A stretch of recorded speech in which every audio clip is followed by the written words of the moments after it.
Et il y a des choses qui se passent seulement avec ces histoires des réseaux sociaux et avec ces histoires de téléphone et consorts.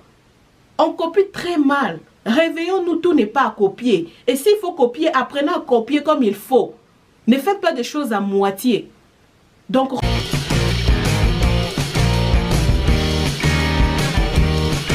Salut! Merci encore une fois de nous donner de votre temps, d'être là pour nous suivre. Et comme toujours, ici pour vous, Inès Kandé sur Estrella, qu'en dites-vous? Aujourd'hui, le 29 janvier, comme toujours, notre rubrique des événements historiques. Et souvent, on fait allusion à ce qui est relatif à la culture et tout, une façon pour nous de juste nourrir notre culture générale sur ce qu'on connaît. Et parfois, ce sont des informations et parfois, ce sont de simples rappels et ça fait du bien de se rappeler parfois de certaines bonnes choses pour notre propre culture, pour nos propres connaissances. Alors, aujourd'hui, pour ceux-là qui aiment la mode comme moi, une bonne nouvelle pour vous. À la date du 29 janvier 1962, c'était à cette même date que le célèbre Yves Saint Laurent a eu à publier ou encore à présenter sa première collection. Mais il n'y a pas que ça, il y a aussi certains d'entre nous, bien sûr, la majorité d'ailleurs, qui aiment rouler carrosse et belles carrosses. Sachez-le bien que en cette même date d'aujourd'hui, un certain 29 janvier en 1886, la marque Mercedes-Benz a été créée par Karl Benz en cette même date. Alors, on ne s'arrête pas là, on a une autre information et une dernière. En cette même date du 29 janvier, en 1986, le président ougandais Yoweri Museveni obtient le pouvoir après un coup d'état militaire. Voilà, ça fait presque 33 ans, si je ne me trompe pas, qu'il est... au volant de ces pays d'Afrique qui est l'Ouganda. Voilà, on ferme la parenthèse que j'avais ouverte et nous revenons à notre sujet. Si vous voulez, vous pouvez encore revoir notre ancienne vidéo pour être à la page. Et aujourd'hui, pour aller un peu plus vite, nous allons parler de devoir et le devoir de l'adulte sur l'enfant. Parce que nous avons eu à parler de rôle, nous avons donné quelques points, mais aujourd'hui nous tenons à parler de devoir de l'adulte par rapport à l'enfant, donc sur l'enfant. Alors pour commencer directement, nous allons commencer par le premier point qui est l'adulte doit veiller à protéger l'enfant. Qu'est-ce que nous attendons par l'adulte doit veiller à protéger l'enfant? C'est-à-dire l'adulte doit s'assurer de la sécurité de l'enfant. Le milieu dans lequel nous laissons l'enfant vivre. Ça, il s'agit bien de que ce soit à l'intérieur de la maison ou à l'extérieur de la maison.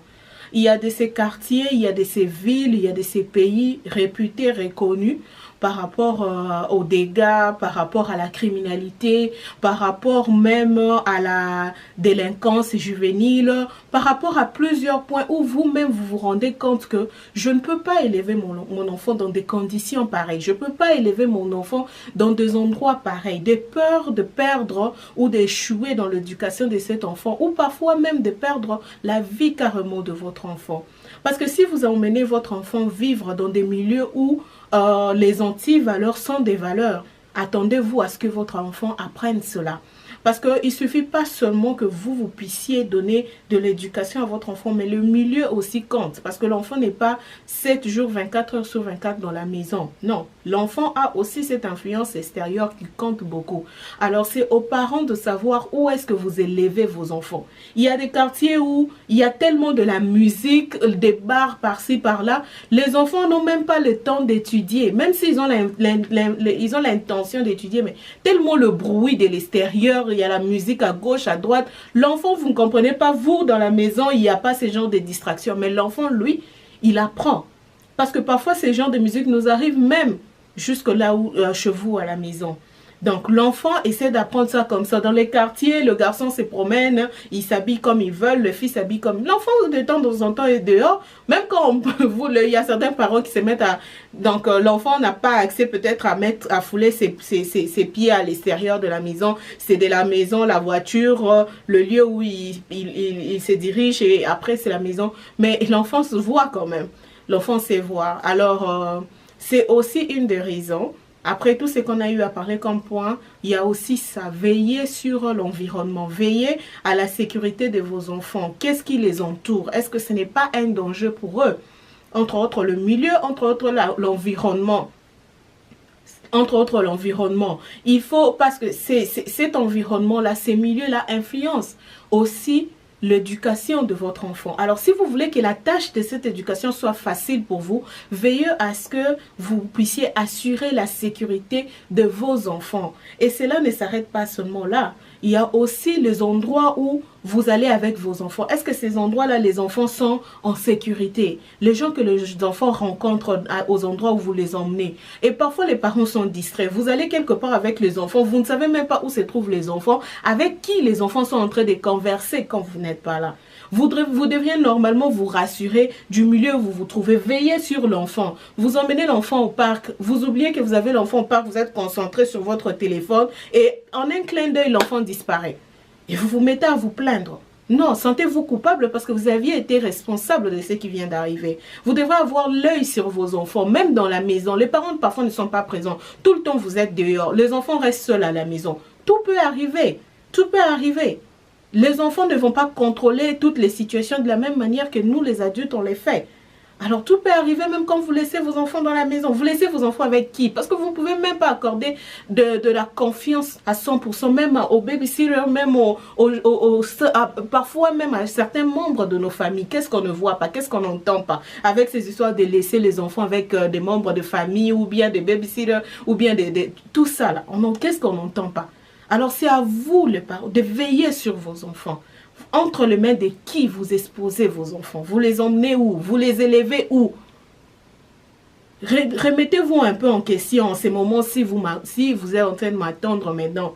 Posez-vous la question, est-ce que le milieu où j'élève mes enfants, c'est vraiment un milieu où ils sont en sécurité? Posez-vous cette question. Et si vous avez des doutes, ne réfléchissez pas deux fois, trouvez une solution. Mettez vos enfants en sécurité, c'est très important. Le manque de sécurité parfois pousse les enfants à apprendre ou à être abusés ou à se retrouver dans des situations telles que... C'est une des raisons que nous retrouvons aussi les enfants dans la rue. Les enfants se retrouvent dans des situations telles que je suis élevé par exemple par des grands-parents. Des grands-parents qui ne sont pas là, ils ne sont pas assez forts pour veiller sur les petits-enfants. Nous savons, nos grands-parents, ils sont un peu plus larges par rapport aux parents. Et avec un enfant comme ça, vous attendez à quoi? L'enfant peut être là, sortir, parfois les grands-parents ne sont pas, ils ne prêtent pas attention, l'enfant n'est pas là, ou bien les grands-parents laissent l'enfant faire, l'enfant sort à l'extérieur, l'enfant va apprendre, l'enfant est influencé par l'extérieur et c'est le début de tout. C'est le début de tout d'un enfant qu'on peut demain rencontrer en cours de route, devenir enfant de la rue et tout. Il y a aussi une des réalités qui est aujourd'hui, c'est qu'on appelle soi-disant sorcellerie. On accuse des enfants de sorcellerie quand nous savons nous-mêmes que ces enfants n'ont pas eu cette protection-là qu'il fallait. Moi, j'ai toujours posé des questions. Pourquoi ces enfants sorciers-là, ce sont toujours des enfants orphelins? Pourquoi ces enfants sorciers-là, ce sont toujours des enfants qui n'ont pas des parents pour le protéger ou les parents qui ne sont pas là pour le défendre? Pourquoi c'est toujours de ces enfants pareils? Parce que les enfants avec leurs propres parents, tu ne vas pas entendre, ou bien c'est vraiment minime entendre un parent dire que mon propre enfant c'est un sorcier. C'est toujours l'enfant d'un oncle, c'est toujours l'enfant d'une tante, d'une soeur, d'un frère, ou c'est toujours comme ça. Des enfants sorciers. Combien d'enfants innocents on a retrouvé en cours de route aujourd'hui, soi-disant sorciers? Pourquoi? Parce que l'environnement, la sécurité, peut-être ils ont perdu leurs parents trop jeunes et cette sécurité-là, ils n'ont plus ça. Ils se retrouvent devant le danger, devant cet environnement où personne ne prend soin d'eux, où personne ne se soucie d'eux. Et il y en a même qui sont tellement cruels, si seulement vous n'êtes pas capable de vous occuper de ces enfants-là, de leur donner de l'espoir encore de revivre. Ils ont déjà perdu leurs parents, ce qui est déjà dur, mais de surcroît, vous les accusez de sorcellerie, c'est que vous n'arrivez même pas à prouver. Et même si vous étiez en train de prouver cela, vous faites déjà mal à ces enfants-là. Si vous ne pouvez pas leur donner la garantie de cette protection, de cette sécurité, allez, faites quelque chose. Laissez aux autres de le faire si vous voulez. Emmenez ces enfants-là, si vous voulez, dans des orphelinats ou bien dans des centres pour que quelqu'un d'autre prenne soin de ces enfants-là. Pendant que vous maltraitez cet enfant, il y en a un qui pleure jour et nuit en train de chercher des enfants. Et vous le faites. Je ne sais pas la conscience de ces gens-là, comment vous vous sentez après avoir fait un truc comme ça. Si réellement, soi-disant, ces enfants-là sont sorciers, ton propre enfant, tu vas les laisser comme ça parce que c'est un sorcier, tu abandonnes. Non, souvent, quand c'est ton enfant, tu te dis non, je vais trouver des solutions pour que mon enfant soit délivré, comme vous supposez que l'enfant est sorcier. Mais pourquoi ne pas faire tous ces efforts-là pour ces enfants des autres? Mais tout ce que vous êtes pressé à faire, la première réaction, c'est foutre cet enfant-là dehors. Et quand l'enfant se retrouve dans la rue, l'enfant devient tout ce que vous pouvez imaginer de mauvais. Et vous continuez à confirmer, vous voyez sa sorcellerie là où ça l'a emmené. Mais non, moi je pense qu'on devrait se poser la question entre cet enfant-là et vous, la personne qui avez fait cette histoire, qui est réellement sorcier? C'est la question qu'on doit se poser. Qui est réellement sorcier dans cette histoire? Cet enfant innocent, ne connaissant rien, ou vous? Et si réellement cet enfant était sorcier, qu'est-ce que vous avez fait pour changer ça? On dit que la sorcellerie, c'est un état d'esprit. Donc, on peut changer les choses. Vous vous appelez chrétien ou vous vous appelez croyant et vous croyez à la sorcellerie, mais c'est vous qui chassez encore ces enfants-là. Se retrouver dans la rue pour que ça nous apporte quoi dans la société? Point d'interrogation. Avez-vous réfléchi 2, 3 fois? Si vous n'êtes pas capable de le faire, il y a des centres pour ça. Il y a des orphelinats pour ça. Donnez la chance à cet enfant-là. Ne soyez pas si méchant de croire qu'en faisant cela, vous allez étouffer le destin de cet enfant. Vous allez étouffer l'étoile de cet enfant. On n'étouffe jamais une étoile. Et ça, vous vous rendez vous-même la tâche difficile en voulant le faire alors que c'est impossible. Parce que ce n'est pas à vous de retenir la destinée d'une personne. Je suis désolée. Alors, remettez-vous en question et essayez de revoir cette histoire de sorcellerie. Et ceux-là qui se mettent à accuser les enfants d'autrui sorciers, en tout cas, posez-vous la question qui en réalité est sorcier. Et je ne sais pas où est-ce que vous avez mis votre conscience pour des pauvres enfants. Des pauvres enfants qui ne connaissent encore rien de la vie, vous le mettez dans des situations difficiles auxquelles ils ne sauront même pas s'en sortir, étant faibles, étant petits. Alors, il y a aussi cette histoire, le devoir qu'a l'adulte d'assurer la bonne santé physique de l'enfant et aussi la santé morale de l'enfant, sa moralité, du point de vue éthique. Apprendre à l'enfant ce qui est bien et ce qui est mal. L'enfant, comme on a toujours dit, c'est comme un tonneau vide. C'est nous qui apportons quelque chose dans cet enfant. C'est nous qui aidons l'enfant à grandir, à apprendre. Donc, si on rate d'apprendre à l'enfant ce qui est bien et ce qui est mauvais, ne soyons pas étonnés que notre société aujourd'hui appelle les antivaleurs de valeur. Ça a commencé par la source, ça a commencé par la base qui est la famille. Qu'est-ce que vous avez appris à vos enfants? Vous avez une grande influence. C'est vrai qu'il y a d'autres facteurs, mais vous jouez aussi un rôle important. Donnez déjà une bonne chance quand vous jouez votre rôle et le reste viendra après. Mais qu'est-ce qu'on ne voit pas? Des parents qui préfèrent utiliser leur argent pour d'autres fins pendant que l'enfant est malade. Il y a de ces parents qui ne savent pas que, par exemple, chaque année, l'enfant doit aller à l'hôpital, malade ou pas malade. On doit essayer de voir un peu si l'état de santé de l'enfant est comme il faut. Mais il y en a beaucoup qui ne se soucient même pas. Ils attendent que l'enfant devienne gravement malade. Il y en a même quand l'enfant a des malaises et tout, on se met à acheter des comprimés, des médicaments par nous-mêmes sans pour autant nous rendre compte que est-ce que je devrais administrer ces médicaments à mon enfant ou pas. Vous vous faites direct vos propres docteurs, vos propres infirmiers. C'est vrai qu'il y a l'expérience, il y a tout ça, mais sur le point de vue santé, on ne joue pas avec. La santé, on ne joue pas avec. C'est vrai qu'on vit aussi dans des conditions un peu difficiles. Parfois, c'est difficile d'aller tout le temps dans les hôpitaux. Mais moi, je pense que les parents, on doit quand même faire un effort. Parce que les enfants, comme j'ai toujours dit, sont de projets qu'on fait. Alors, il faut être prêt. Parce que tout projet, il faut vraiment miser le pour et le contre pour se dire que, ok, nous sommes d'accord, on assume. Alors, il faut assumer jusqu'à la fin et non pas exposer la vie d'un enfant si jeune. On voit des enfants mourir si jeune, on voit des enfants gravement malades si jeunes. Mais où sont les parents? Et quand on parle de la santé, on voit aussi qu'est-ce que vous donnez à vos enfants comme nourriture. Qu'est-ce que vous donnez à vos enfants comme endroit où ils doivent dormir, où ils doivent grandir. Il y a de ces endroits, c'est trop sale pour un enfant de vivre là-bas. La propreté, ce n'est pas seulement être riche. On ne peut être pauvre mais propre. Il y a certaines maisons où vous ne pouvez pas entrer. Les enfants vivent dans ces conditions-là, mais bienvenue les maladies. Bienvenue les maladies. Alors, où est-ce que vos enfants vivent? Est-ce que vous vous occupez bien de vos enfants? Vos enfants, est-ce qu'ils portent des habits propres? Des habits propres, ce n'est pas seulement de nouveaux habits, mais nettoyer ne fût-ce que. Nettoyer les habits des enfants qui soient propres, qui mettent des habits propres, qui mangent de nourriture saine, qui vivent dans un environnement sain. Pour assurer la santé de vos enfants. Vous avez voulu des enfants assumés. Ce n'est pas une tâche légère. Et quand vous désengagez de tout ça, vous pourrissez notre société. Et ça va nous affecter tous. Alors, parents, soyez-en sûrs que vous jouez très bien votre rôle. Et du point de vue moral, qu'est-ce qu'on ne voit pas aujourd'hui? Les enfants apprennent n'importe quoi pendant qu'ils ont des parents. Ne disons même pas encore ceux-là qui n'ont même plus de parents. Qu'est-ce qu'on n'apprend pas?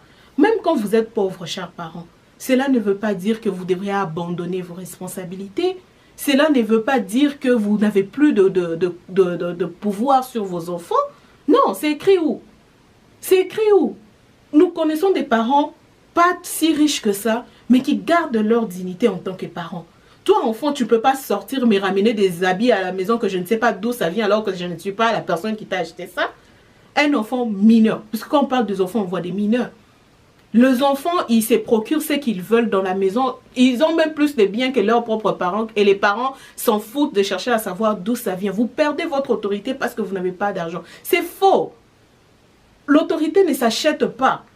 Alors, parents, revenez à votre personne. Vous devriez apprendre à vos enfants que, riche ou pauvre, la dignité est quelque chose de précieux.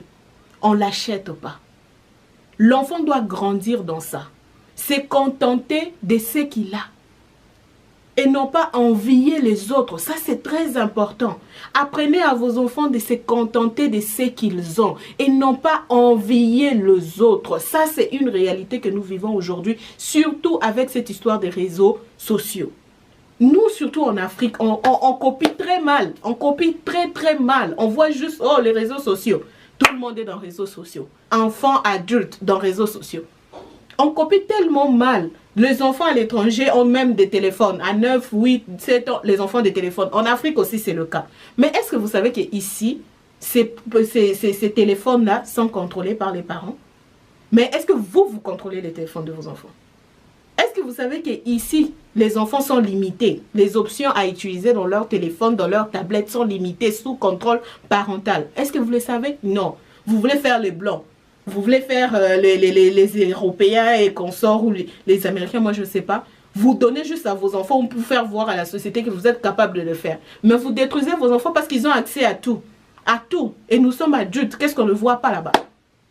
Qu'est-ce qu'on ne voit pas? Et vous permettez à vos enfants d'accéder à des histoires comme ça. Si vous le faites, vous avez tout ça sous le contrôle parental. Bravo. Mais si vous ne le faites pas, vous nous mettez tous en danger par rapport à ces enfants-là. Ils apprennent tout. Mais il n'y a pas que ça.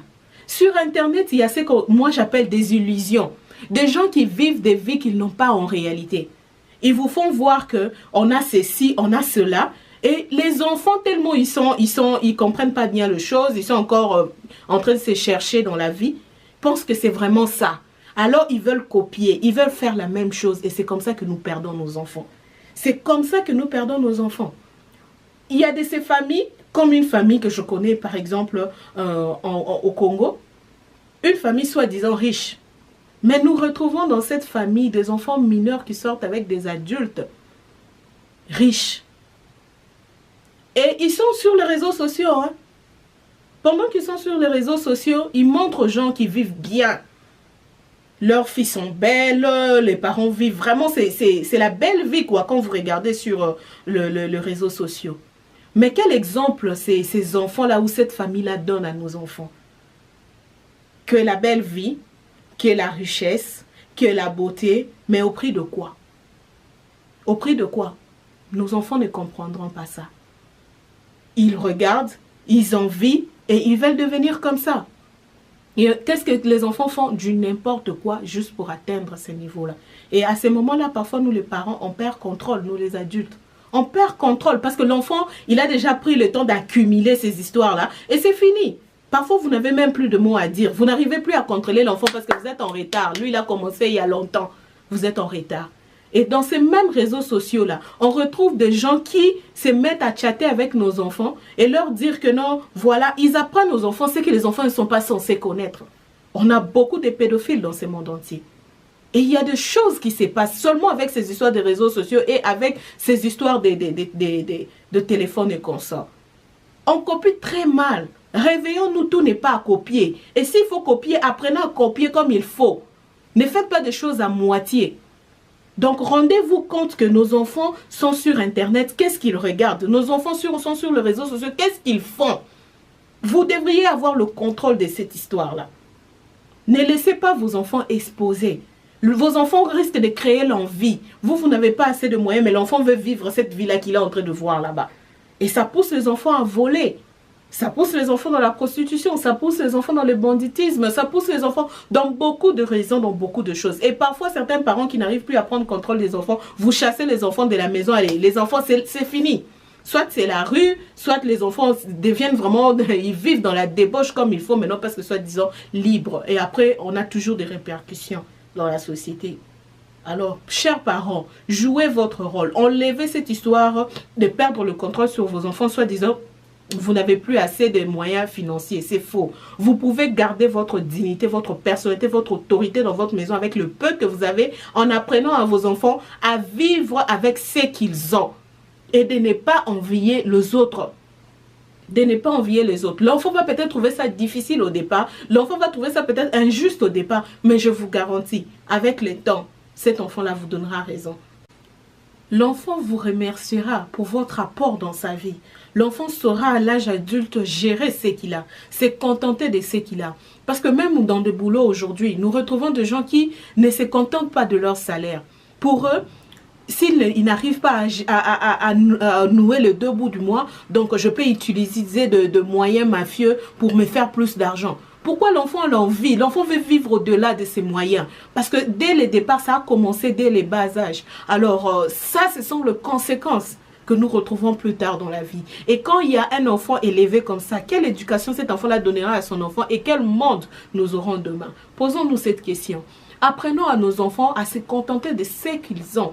Et même aussi, quand certains parents apprennent à leurs enfants, non, tu sais, tu sais comment tu es habillé, plus cher.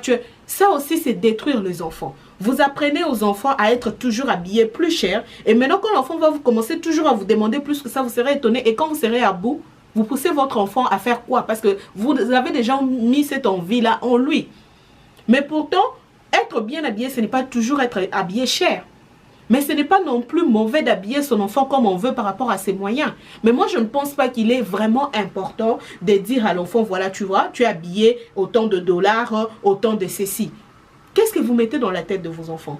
Imaginons aujourd'hui si on élevait nos enfants habillés bien, comme nous pensons bien, propre, présentable. Vous ne trouvez pas que ça sera un équilibre pour les enfants? Pas par rapport au prix des habits. Je vous donne un exemple concret.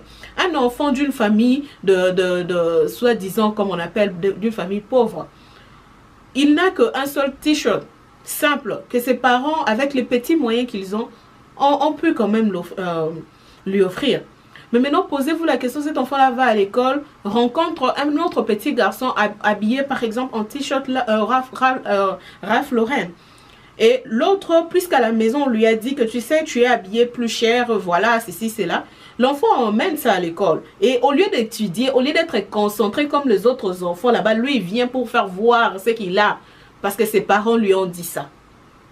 Et maintenant, imaginez cet enfant qui n'a pas assez, n'a que le minimum, puisque ses parents n'ont plus que le lui donner. Et l'autre qui vient, moi je suis habillé, vous voyez ce que vous créez entre les enfants. On détruit nos propres enfants. Les enfants grandissent avec des haines, des envies, des jalousies, parce que tout ça crée la jalousie après. L'envie crée la jalousie. Quand on envie les gens, quand on envie le bien des autres, quand on veut être comme les autres, on finit par créer la jalousie au fond de nous. Et qu'est-ce que la jalousie n'est pas capable de faire? La jalousie est capable de tuer même. La jalousie. Au lieu d'appeler les enfants de trucs sorciers, commencez à vous-même vous dire que vous êtes en train de créer la sorcellerie en votre enfant, en le poussant à faire voir aux autres qu'il est différent pour créer cette envie et la jalousie. Et vous êtes étonné qu'un enfant a fait du mal à votre enfant à l'école, juste comme ça. Vous oubliez que vous-même vous avez été d'une autre manière à la base de tout ça. Et pourtant, si l'enfant était habillé en Ralph Lauren, puisque ses parents ont voulu ça, ils trouvent ça mieux par rapport à leurs moyens, ils fréquentent de boutiques pareilles. Ok, mais vous n'avez pas besoin de dire ça à votre enfant. D'abord, vous le détruisez. Au lieu d'être concentré à l'école, il est plus concentré à son apparence. Au lieu d'être concentré avec essayer de sortir ce qu'il a dans la tête, puisque c'est ce qu'on a besoin à l'école ou bien dans le milieu où il se trouve, apprendre aux autres ce qu'il connaît par rapport à sa tête. Partager des histoires qui sont constructives pour eux. Mais l'enfant vient avec des idées, j'ai des catch Jordan, j'ai ceci. Et l'enfant vient comme ça, pendant que l'enfant vient à l'école, l'autre qui arrive là-bas, avec un t-shirt simple, qu'est-ce que ça crée? Mais pourtant, si l'autre venait malgré son apparence, il ne sait même pas ça représente quoi. Et l'autre aussi vient, il ne sait pas non plus ça représente quoi. Ça, c'est de même aussi avec des parents pauvres. Tu n'as pas besoin de dire à ton enfant, ben, le peu que j'avais, c'est ça, hein, porte ces mots, ces t-shirts, je sais que... Non, donne à ton enfant avec amour. Dis-lui que non, voilà, je t'ai acheté quelque chose, ça te va bien, c'est beau. L'enfant, pour lui, c'est ça, ce que mes parents m'ont dit, c'est beau, c'est beau. Même si quelqu'un a de l'extérieur, moi, c'est beau, puisque mes parents ont dit que c'est beau. On ne parle pas des prix ici, on parle juste que l'enfant soit propre, présentable. Puisque habiller les enfants, c'est votre devoir, c'est votre rôle. Et l'autre aussi, habillé par rapport aux moyens qu'ils ont chez eux. Oui, il vient, mais pour lui, il ne se rend même pas compte qu'il est habillé cher. On lui a juste dit, oh, tu es beau dans ça, et c'est fini. Et les enfants, si l'autre dit, oh, je suis beau, hein, tu vois mon t-shirt, l'autre aussi dit, oh, moi aussi, tu vois mon t-shirt. Et ça passe comme ça ne crée ni envie, ni jalousie, chers parents. Prenons conscience, chers adultes. Prenons conscience et essayons d'arrêter cette histoire-là. Et certains enfants vont même plus loin. Parce que vous allez vous dire, bah, c'est moi, j'ai mon argent, j'habille mon enfant comme je veux. Oui, vous pensez peut-être, vous le faites, vous vous en foutez du monde extérieur. Mais vous vous êtes déjà posé la question le jour où vous n'aurez plus ces moyens-là. Qu'est-ce qui va se passer? Vous pensez que vous allez changer dans la tête de cet enfant-là qu'on n'a plus de moyens, alors on doit essayer de vivre en deçà de ce qu'on avait avant? Vous pensez que vous allez convaincre cet enfant-là maintenant à s'habiller moins que comme il s'habillait avant? Non, l'enfant ne va pas comprendre ça. À ces moments-là, c'est comme ça que nous retrouvons parfois des enfants voleurs. Il y en a qui deviennent voleurs sans même attendre que leurs parents deviennent peut-être moins friqués qu'avant. Les parents sont friqués, mais l'enfant est voleur parce que l'enfant a maintenant l'envie. Il veut toujours plus. Et parfois, les parents n'arrivent plus à offrir à leurs enfants ce qu'ils demandent. Ou bien, ils se disent que bon, tu demandes aussi de trop. Ou bien, ils ne sont pas là peut-être pendant ces temps-là que l'enfant a besoin d'argent. Ou bien, l'enfant veut faire plus que ce que les parents peuvent quand même lui permettre. À ce moment-là, l'enfant se met à voler. On retrouve des enfants voleurs dans la maison de leurs propres parents. C'est la faute à qui? Aux parents. Vous avez appris à vos enfants de vivre au-delà de la manière dont ils doivent vivre. Vous avez appris à vos enfants que l'argent avait de la valeur à leurs yeux. Que ce qui était plus cher ou ce qui donne l'impression de vivre vraiment la vie de ceux-là qui ont réussi, c'était ce qui était plus important. Mais attendez-vous aussi aux conséquences. Si vous en foutez du monde extérieur, que vous faites ça pour vos enfants, soi-disant que vous aimez vos enfants, vous détruisez vos propres enfants et ça deviendra vos propres voleurs dans vos propres maisons avant que ça devienne des voleurs de l'extérieur.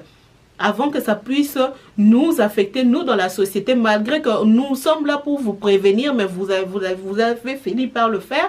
Ces enfants-là commenceront d'abord à vous voler, vous, avant de commencer à voler à l'extérieur. Donc, vous créez des voleurs chez vous à la maison par votre propre faute, en manque de sagesse, parce que vous n'avez pas accordé votre oreille à écouter, à apprendre des autres. On ne connaît pas toujours tout. On ne connaît pas toujours tout. Alors, prenez conscience de ceci, chers parents, chers adultes, ça nous concerne tous. Alors voilà un peu ce que nous avons voulu parler aujourd'hui, le devoir de l'adulte par rapport aux enfants. Vous avez ce devoir-là de veiller sur le développement général de l'enfant. Vous avez ce devoir-là.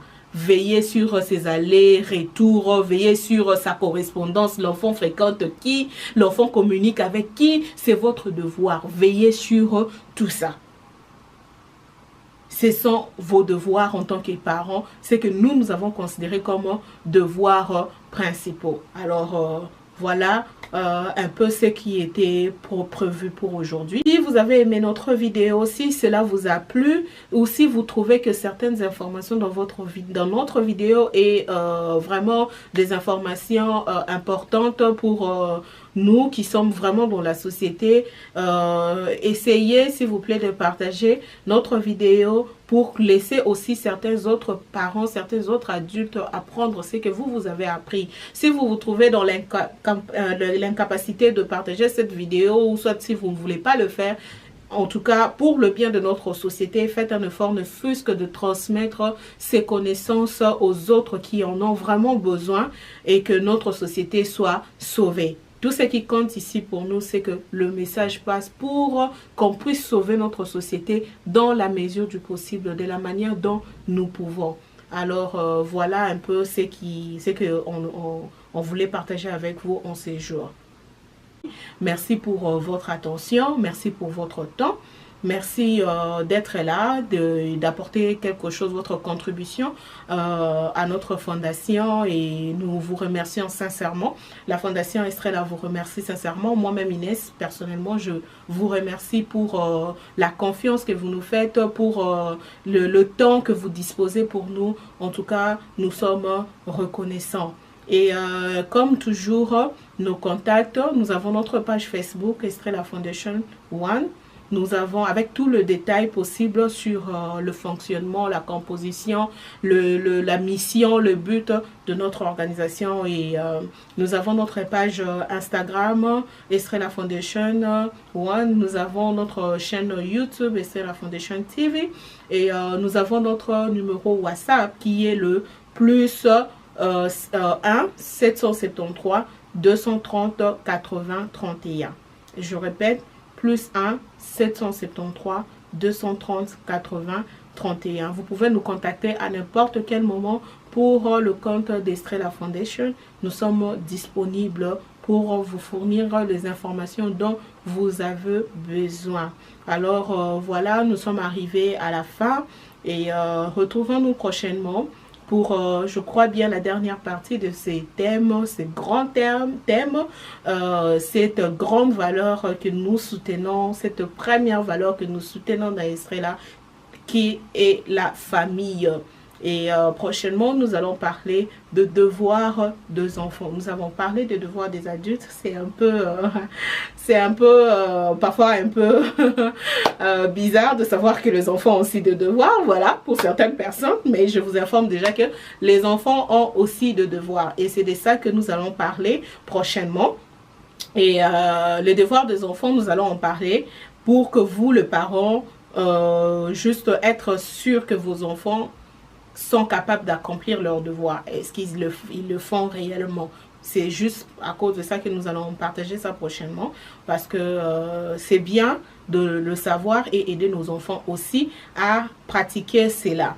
Et voilà, nous sommes arrivés à la fin de cette émission. Je salue tout le monde, mes salutations à vous tous, où vous vous trouvez. Et voilà, la prochaine vidéo. Au revoir.